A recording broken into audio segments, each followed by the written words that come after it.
Londres, 1441. O inverno se infiltra por cada fresta da cidade, misturando o cheiro da fumaça com o fedor da lama e da miséria.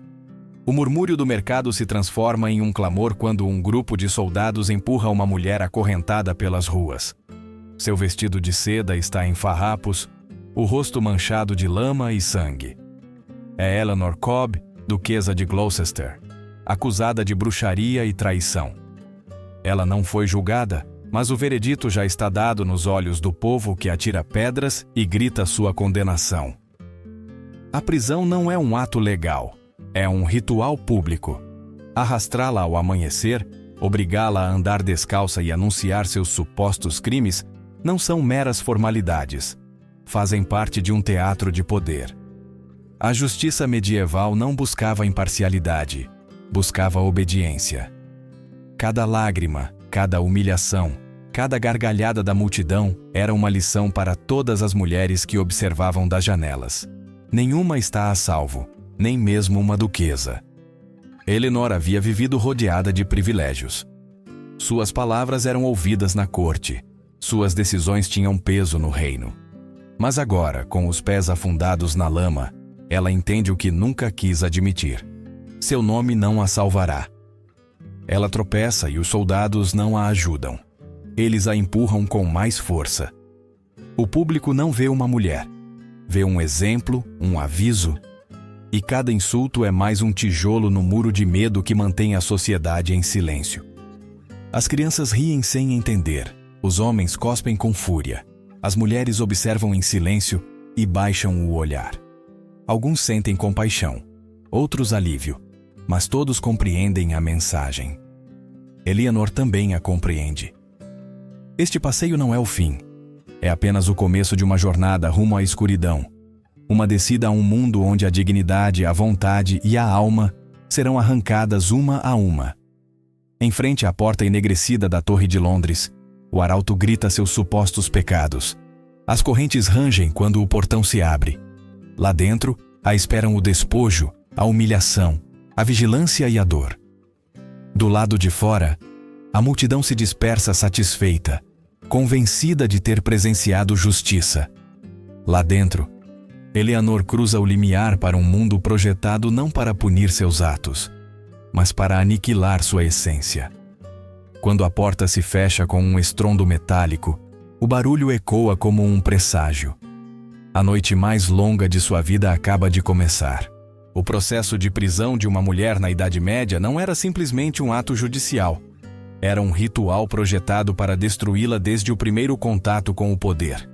Quando as autoridades decidiam deter alguém, escolhiam cuidadosamente o momento e o cenário para garantir a máxima humilhação. Nunca chegavam em silêncio nem de noite. Faziam-no ao amanhecer, quando as ruas estavam cheias de testemunhas. Entravam nas casas sem aviso, quebravam portas e janelas e arrastavam as acusadas para fora de suas camas antes que pudessem se vestir. A vergonha começava ali, na intimidade violada, no grito que despertava os vizinhos. O caso de Marjorie Jordan, conhecida como a Bruxa de Ai, é um exemplo emblemático. Os guardas invadiram sua casa sem piedade, tiraram-na ainda de camisola e a obrigaram a caminhar pelas ruas de Londres quase nua, enquanto o povo a insultava e lhe jogava lixo. Os arautos anunciavam em voz alta seus supostos crimes, e as crianças, instruídas por seus mais velhos, atiravam pedras com a inocência cruel de quem aprende que o sofrimento alheio é uma lição. Esta exposição pública não era um excesso ocasional, era uma política deliberada. O objetivo era claro: fazer com que toda mulher temesse o castigo mais do que o delito. Eleanor Cobb, a duquesa em desgraça, sofreu um destino similar, embora com um matiz mais perverso. Por sua alta posição, sua humilhação deveria ser exemplar. Os guardas não só a capturaram, mas lhe arrancaram as joias, rasgaram seus vestidos de seda e a obrigaram a caminhar descalça pelas ruas mais sujas da cidade. Cada passo era uma declaração pública. Nem a nobreza nem a linhagem podiam proteger uma mulher do poder masculino. Testemunhas relataram como ela tropeçava e caía, enquanto os soldados zombavam de sua inabilidade e a impediam de se levantar. Essa violência não era espontânea. Fazia parte de uma estratégia psicológica precisa. Ao destruir a dignidade da acusada antes de chegar à prisão, enfraquecia-se seu espírito e abria-se o caminho para o que viria. A mulher que entrava nas masmorras já não era um indivíduo com direitos, mas um objeto disposto para o castigo.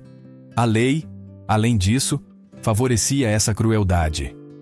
Enquanto os homens costumavam gozar de certos direitos durante a prisão, as mulheres ficavam presas em um vácuo legal que permitia qualquer excesso sem consequências. Em muitos casos, as acusações eram inventadas por inimigos, familiares ambiciosos ou rivais políticos. No entanto, uma vez feitas, o destino da mulher ficava selado. A presunção de culpa substituía a inocência, e a prisão não era o primeiro passo de um processo judicial, mas a sentença antecipada. A sociedade medieval não castigava apenas o crime. Castigava a existência mesma da mulher que se atrevia a cruzar os limites impostos por seu gênero. E para quando cruzava os portões da prisão, seu corpo já estava marcado pela violência e seu espírito começava a se quebrar. Se a prisão destruía a dignidade pública de uma mulher, o ingresso na prisão aniquilava o que restava de sua identidade. Cruzar as portas da Torre de Londres ou de Newgate não era entrar em um simples lugar de confinamento, mas em um mecanismo calculado para apagar toda noção de humanidade. A primeira etapa desse processo era o que os funcionários chamavam de exame. Uma palavra inocente que ocultava um dos rituais mais humilhantes e traumáticos que podiam existir. As prisioneiras eram obrigadas a se despir completamente, não em particular, mas diante dos guardas, quase sempre homens, e às vezes diante de outros detentos. Esses registros não tinham nada a ver com a segurança. Eram demonstrações de poder. Os guardas se permitiam comentários obscenos, ameaças veladas e risadas cruéis, deixando claro que o corpo da mulher já não lhe pertencia. O próximo passo era a raspagem. As mulheres viam como seus cabelos, símbolo de beleza, feminilidade e status, eram arrancados com facas sem corte que dilaceravam o couro cabeludo. Não era uma medida de higiene, mas um ato simbólico de castração. Sem seu cabelo, muitas sentiam que haviam perdido parte de si mesmas, e os carcereiros sabiam disso. Cada mecha caída era um lembrete de que sua identidade anterior ficava para trás. A roupa que lhes era entregue depois era deliberadamente degradante. Sacos de tecido áspero, grandes ou pequenos demais, projetados não só para humilhar, mas também para facilitar o acesso dos guardas se decidissem abusar delas. Frequentemente, essas vestes estavam sujas e cheias de piolhos, o que marcava o início de uma deterioração física inevitável. Mas o golpe mais devastador era psicológico. As prisioneiras eram obrigadas a agradecer a seus captores por permitirem que vivessem, a suplicar por água ou por um canto no chão para dormir. Essa gratidão forçada criava uma dissonância mental que quebrava lentamente sua resistência interior. Eleanor Cobb, que havia entrado na prisão como uma duquesa orgulhosa, emergiu desse processo irreconhecível. Testemunhas falavam de uma mulher com os olhos vazios, caminhando com passos curtos e obedientes, incapaz de levantar a vista.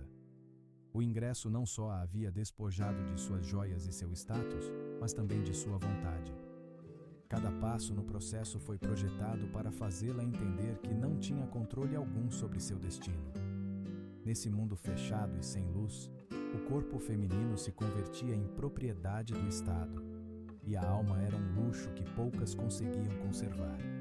A entrada na prisão era o começo de uma nova existência, uma onde o nome, a história e a dignidade ficavam para trás, substituídos pelo medo, pela obediência e pelo silêncio.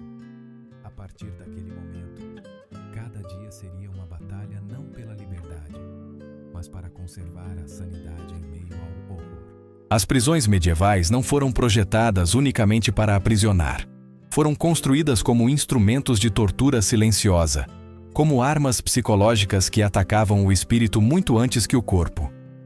Cada pedra, Cada corredor, cada fresta em seus muros tinha um propósito: quebrar a vontade daqueles que cruzavam suas portas. A Torre de Londres, onde Eleanor Cobb foi confinada, era um exemplo perfeito dessa arquitetura do terror.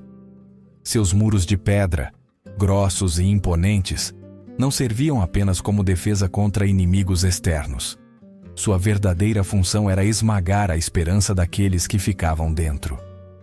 Ao contemplá-los, qualquer pensamento de fuga parecia absurdo, qualquer ideia de justiça, impossível.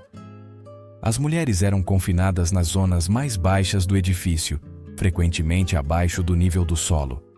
Este não era um detalhe acidental. Estar enterradas vivas sob toneladas de pedra criava associações inevitáveis com a morte. Quanto mais profundo era o calabouço, mais sepultadas ficavam suas esperanças. A escuridão era quase total. As pequenas aberturas nas paredes, quando existiam, não estavam ali para oferecer consolo, mas para permitir aos guardas observar sem serem vistos. A luz nunca era suficiente para distinguir a passagem do tempo, mas sim o bastante para impedir que a mente se adaptasse à escuridão completa. O ar dentro das celas era denso, úmido, envenenado. A ventilação era deliberadamente inadequada, de modo que respirar se convertia em um esforço constante. Os odores de excremento, carne podre e doença impregnavam o ambiente, transformando cada inalação em um lembrete do abandono. O chão estava coberto de lama, restos de comida e fezes humanas. As mulheres deviam dormir ali mesmo, no mesmo lugar onde comiam e onde satisfaziam suas necessidades fisiológicas. Essa degradação calculada tinha um objetivo claro: convencê-las de que haviam deixado de ser humanas. O som era outra ferramenta de tortura invisível. As celas eram projetadas para que os ecos viajassem pelos corredores, levando consigo os gritos de outras prisioneiras. Frequentemente, as mulheres não podiam ver quem gritava, mas podiam ouvir o sofrimento ao seu redor sem saber de onde provinha. Essa incerteza constante gerava um medo profundo, uma ansiedade que corroía lentamente a mente. Até os passos dos guardas, o ranger das fechaduras ou o tilintar das chaves se convertiam em armas psicológicas que mantinham as prisioneiras em um estado de vigilância permanente. A água era racionada ao limite, o suficiente para evitar a morte, mas nunca para a limpeza ou o alívio. A comida chegava de forma irregular, às vezes muito cedo, às vezes muito tarde, às vezes nunca.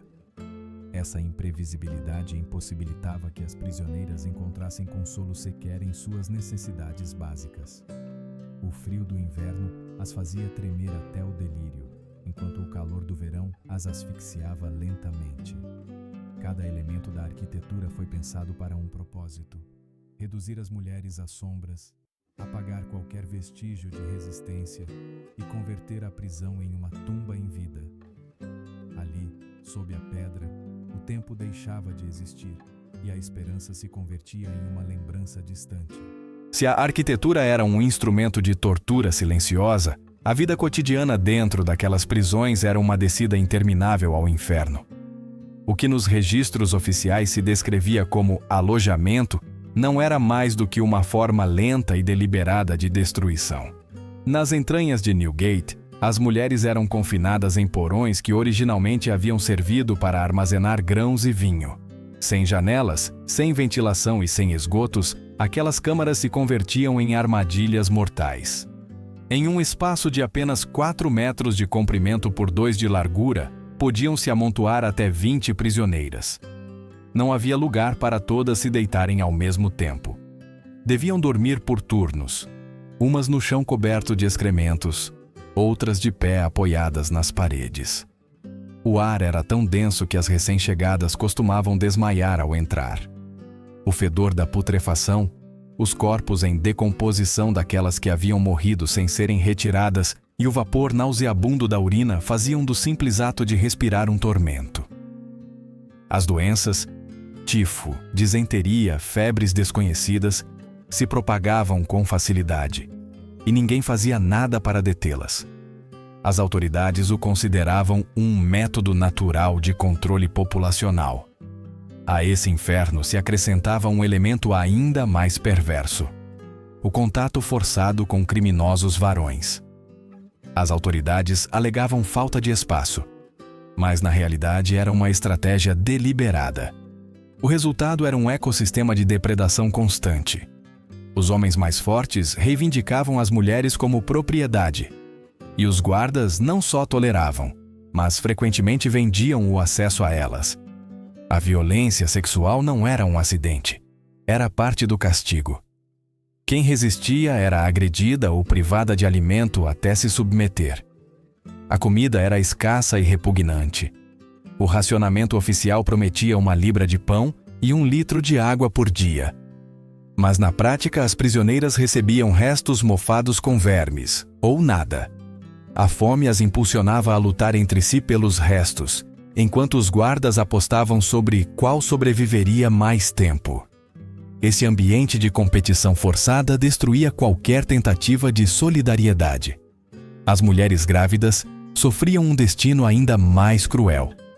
Em vez de receber atenção, eram acorrentadas com maior rigidez por temor a fugas motivadas pelo instinto maternal. Muitas davam à luz em meio à lama, sem assistência médica nem materiais limpos. Os recém-nascidos morriam em questão de horas, e os corpos eram obrigadas a carregá-los por dias antes de serem retirados. Esse contato prolongado com a morte causava traumas irreparáveis, empurrando muitas prisioneiras à loucura. A água potável estava contaminada com dejetos humanos, provocando doenças intestinais crônicas. Os parasitas infestavam a pele e as roupas. No inverno, o frio matava as mais fracas. No verão, o calor gerava surtos de pestilência que dizimavam as reclusas. Cada aspecto da vida diária era um lembrete de que a prisão não buscava reabilitar, mas exterminar lentamente. Para muitas, a morte não era um castigo, mas uma libertação. As que sobreviviam o faziam convertidas em espectros, com o olhar vazio e os corpos marcados para sempre pela fome, pela violência e pelo desespero. Na Idade Média, a lei não era um escudo para as mulheres, era uma arma dirigida contra elas. O sistema judicial foi projetado desde seus alicerces para controlar, castigar e silenciar a voz feminina. A chamada justiça era na realidade um mecanismo de opressão institucionalizada, que começava muito antes de um julgamento e continuava mesmo depois da sentença. O conceito legal de coverture estabelecia que uma mulher casada não existia juridicamente por si mesma. Era propriedade de seu marido, que podia autorizar seu encarceramento ou seu castigo sem que ela sequer tivesse direito a sabê-lo.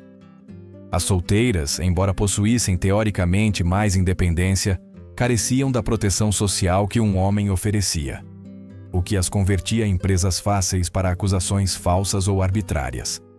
As razões para encarcerar uma mulher eram tão amplas quanto absurdas.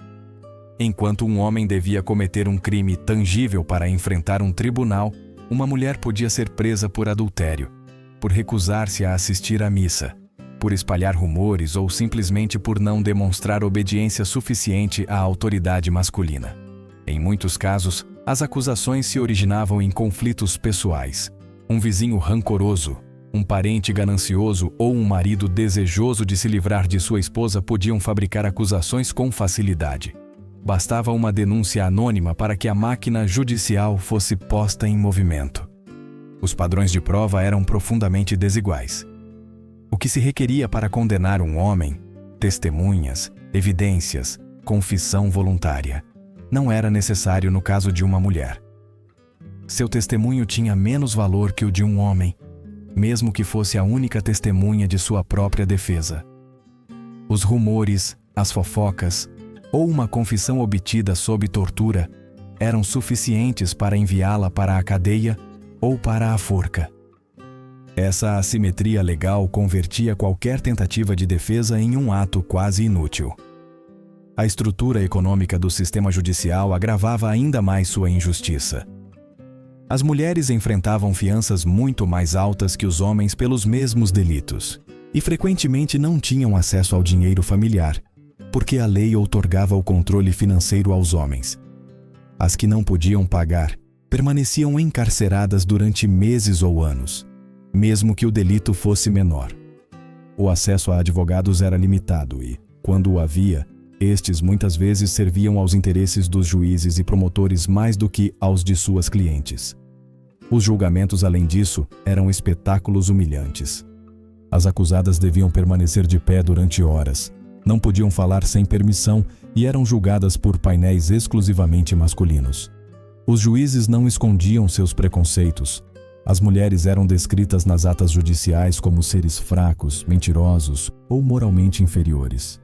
Mesmo quando um homem e uma mulher cometiam o mesmo delito, a sentença contra ela costumava ser mais dura, pois considerava-se que não só havia violado a lei humana, mas também a ordem natural ao sair de seu papel feminino.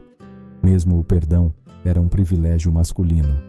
Enquanto os homens podiam apelar suas sentenças ou solicitar clemência, as mulheres raramente recebiam tais oportunidades. E se o faziam, a misericórdia vinha com condições degradantes: favores sexuais, submissão absoluta ou serviços para seus captores. Neste contexto, a lei não era justiça. Era uma armadilha cuidadosamente projetada para assegurar que as mulheres permanecessem no lugar que a sociedade lhes havia designado, submissas, silenciosas e impotentes.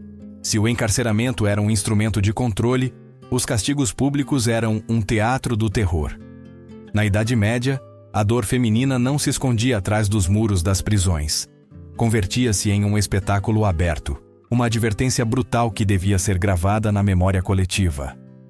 As praças, os mercados e os átrios das igrejas se transformavam em cenários onde a justiça se representava como uma obra cruel. E o público não era um espectador passivo, mas um ator entusiasta no drama da humilhação.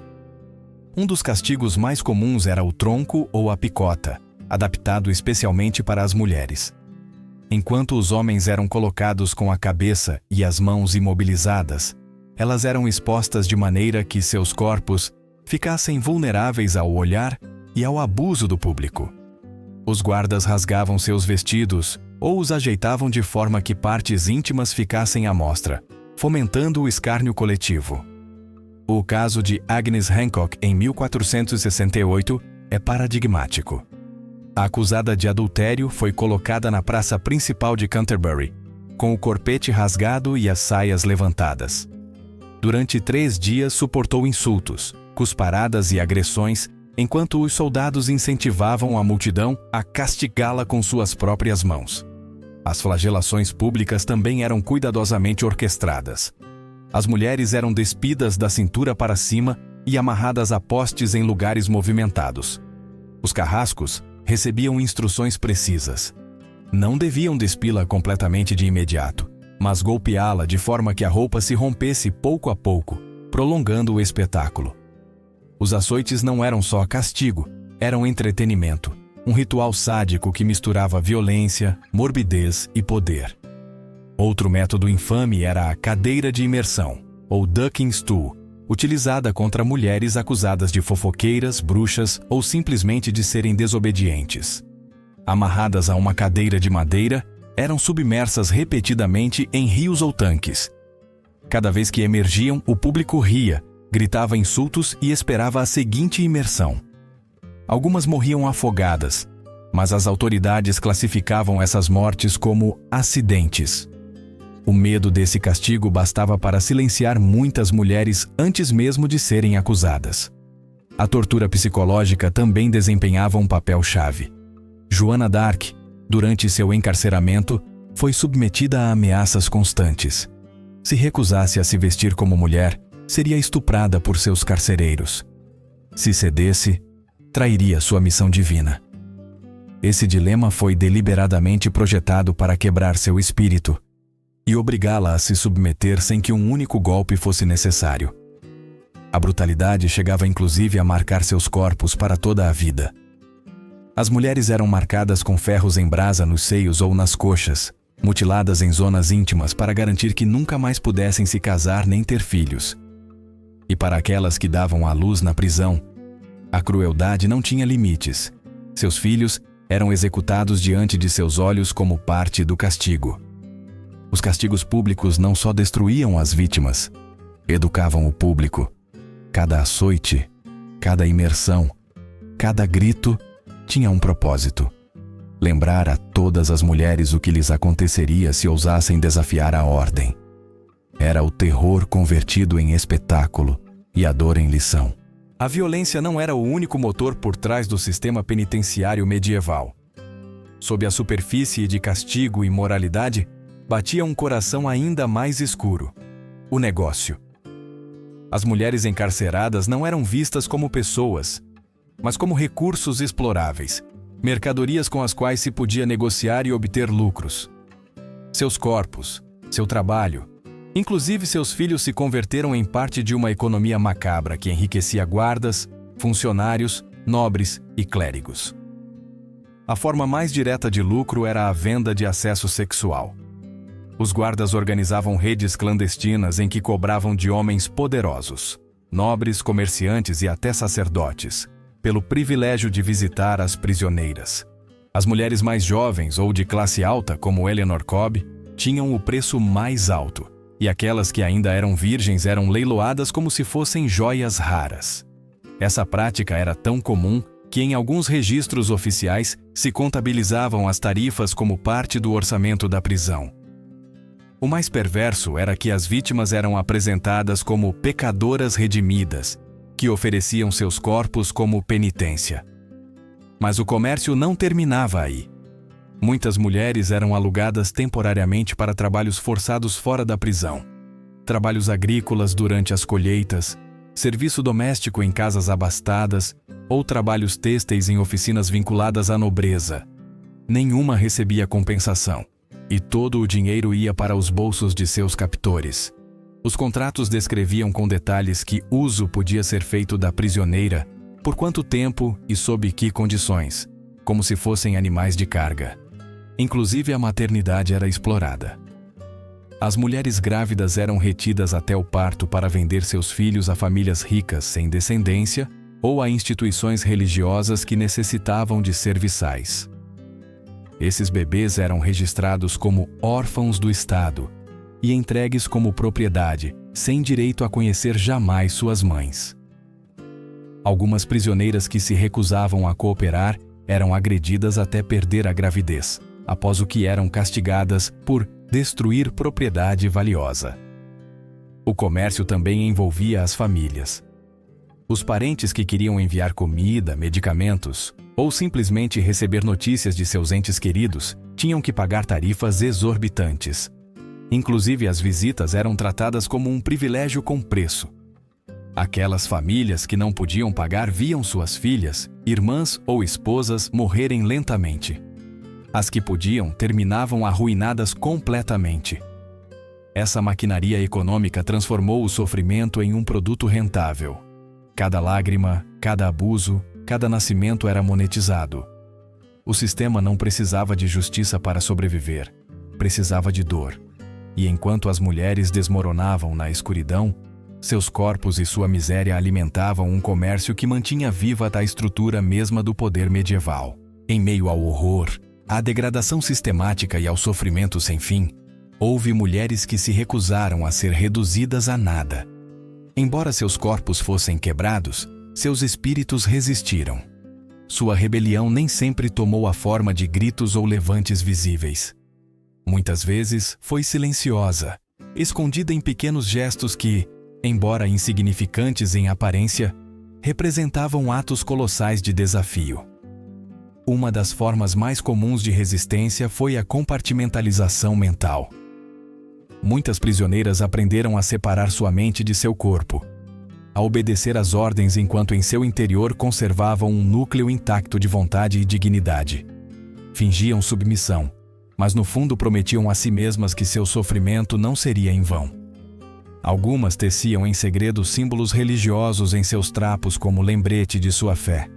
Outras sussurravam orações proibidas que se transmitiam de cela em cela, mantendo viva a ideia de que a alma não podia ser encarcerada. A solidariedade entre prisioneiras também se tornou um ato de resistência.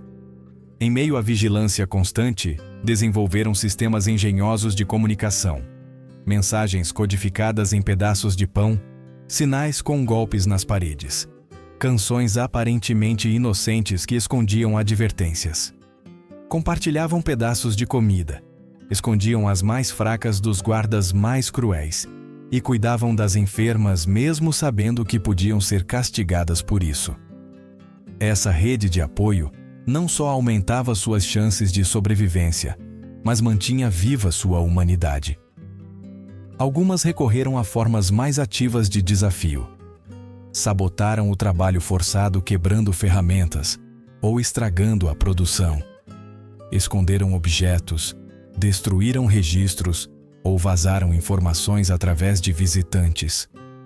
Houve até casos documentados de incêndios provocados dentro das instalações penitenciárias, não com a esperança de escapar, mas simplesmente para demonstrar que o poder absoluto não era infalível.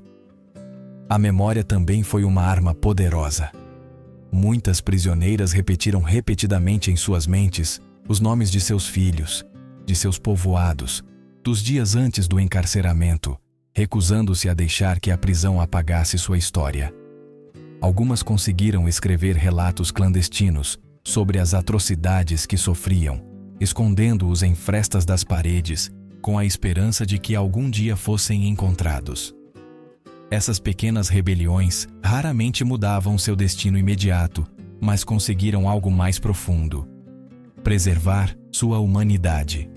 Em um mundo que buscava destruí-las completamente, o simples ato de continuar esperando, de continuar rezando ou de continuar lembrando, era em si mesmo uma vitória. Seu espírito, embora ferido, continuava vivo. E essa faísca de resistência se converteria na semente da memória histórica que séculos depois tiraria suas vozes do silêncio. Quando os gritos cessaram, quando as celas ficaram vazias e as correntes enferrujaram com o passar dos séculos, o eco daquele sofrimento continuou ressoando. As prisões medievais não só destruíram milhares de mulheres, moldaram o próprio tecido da sociedade europeia. Cada açoite, cada humilhação e cada injustiça deixaram cicatrizes invisíveis que se estenderam muito além das muralhas de pedra. As famílias das encarceradas carregaram o estigma por gerações. Ser descendente de uma mulher acusada de bruxaria ou desobediência era uma mancha indelével que podia arruinar casamentos, heranças e alianças políticas. A economia também mudou. Comunidades inteiras desmoronaram quando as mulheres, que eram o eixo da produção agrícola e doméstica, desapareceram atrás das grades. As leis, ao institucionalizar a desigualdade, estabeleceram precedentes que continuariam limitando os direitos femininos por séculos. Até a Igreja utilizou aquele sistema como base para justificar a submissão da mulher, criando uma teologia que glorificava o sofrimento feminino como prova de virtude. O impacto psicológico foi ainda mais profundo. Ao presenciar o castigo brutal de suas mães, irmãs e filhas, muitas gerações de mulheres cresceram temendo levantar a voz ou desafiar as normas. A violência institucional se infiltrou nos lares, legitimando a ideia de que a dor feminina era natural, inclusive necessária. Assim, o horror das prisões medievais não terminou com o fechamento de suas portas. Continuou na forma como as mulheres foram tratadas, vistas e valorizadas por séculos. Mesmo hoje, a história carrega as marcas daquele passado. As estruturas legais que subestimavam o testemunho feminino, as culturas que culpavam as mulheres por seu sofrimento, as instituições que se beneficiavam de sua submissão, tudo tem raízes naquelas masmorras escuras.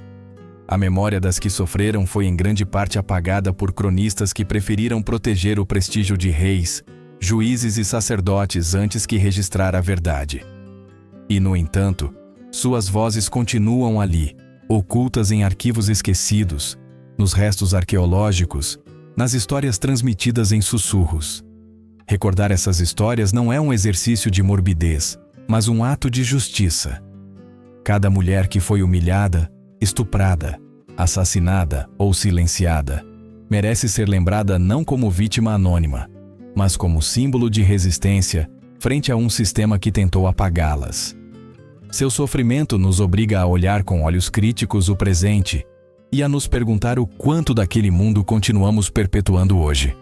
Agora, o desafio recai sobre nós. Aprenderemos com este passado sombrio ou continuaremos repetindo-o sob novos disfarces? Compartilhe sua opinião nos comentários. O que você pensa da violência e da injustiça institucional que ainda existem?